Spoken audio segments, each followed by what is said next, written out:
पुष्ट आणि काय पुष्ट कागद नाही तर बघा आपण एक प्रयोग करणार आहोत छानसा.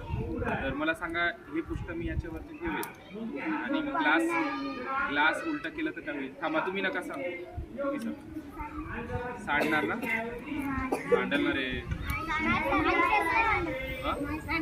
कसं काय तुम्हाला करून पाहिलं का?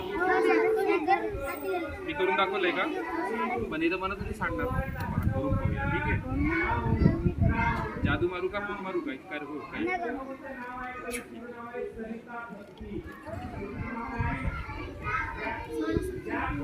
सोडू शपथ पाय दिसतील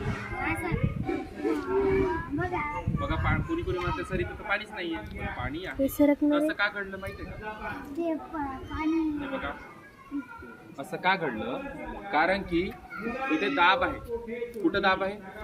जो पाण्याचा जो दाब आहे ना, जो खाली पाणी चाललंय त्याचा दाब कमी आहे. हा पुष्टावर पडत आहे पण तो कमी आहे. पण इकडून जो दाब येत आहे तो जास्त आहे. म्हणजे जो खालून जो दाब लागत आहे पुष्टाला तो जास्त आहे याच्यापेक्षा, म्हणून हा खाली पडत नाही. कशामुळे झालंय? प्रेशर म्हणजे दाबामुळे. समजलं? तसे छान छान छोटे छोटे प्रयोग आपण करत राहूया.